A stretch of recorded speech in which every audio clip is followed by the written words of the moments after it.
My name is Jessie Shipe. I'm a behavior nurse at the Veterinary Referral Center in Manassas, Virginia. Today we're going to discuss a training technique called capturing. In the positive reinforcement paradigm, there are 4 tactics you can use to teach your pet new skills.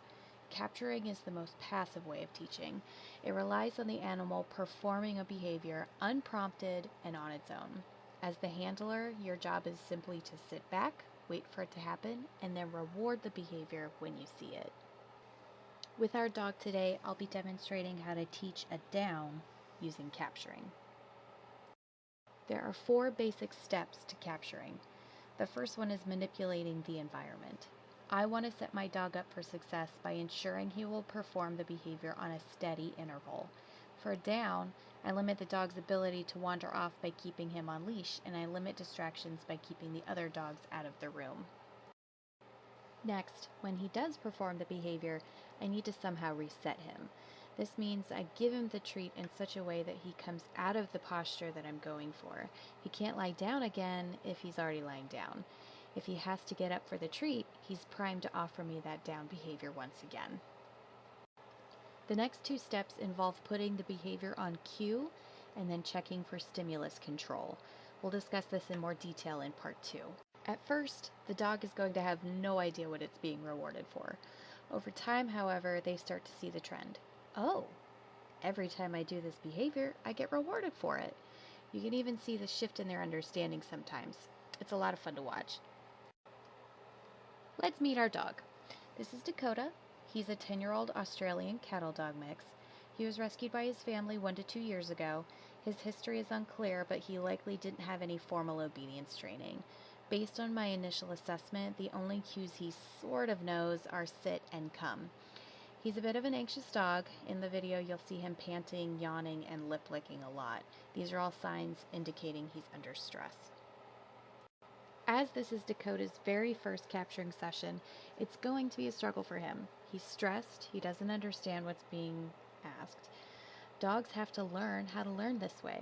The more capturing sessions he goes through, though, the better he'll get at it. When I'm doing capturing exercises, it's important that my subtle body language doesn't influence the decisions of my dog. Dogs are very aware of environmental factors and can easily learn that me holding myself a certain way means down and not necessarily the cue that I intended. I don't want him to know I'm watching, so I make it look like I'm reading a book. I still have my clicker and treats ready to go as soon as he lies down, though.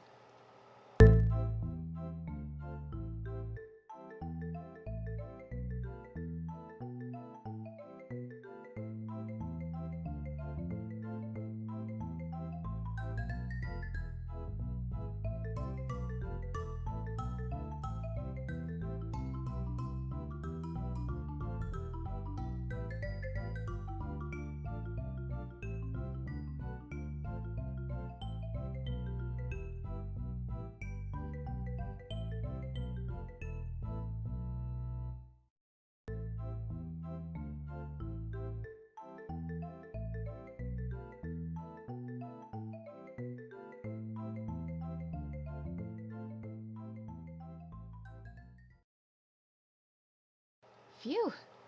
So in 20 minutes, he lay down 26 times. Here's a chart and graph that helps demonstrate what that looks like over time. Like I said, he definitely struggled at first, but he started catching on at the end there. I'll practice the same exercise 1 to 2 more times until the frequency of offering the down is a bit higher. At that point, I'm ready to start adding the cue. Thank you so much for spending time with me and learning how to capture. Training is such a fun part of dog ownership, and I really feel it's the best way to improve your overall relationship. Don't forget to check out part 2 to finish up your lesson on using capturing. For more helpful training, handling, and behavior content, don't forget to subscribe. I'll see you next time. Take care.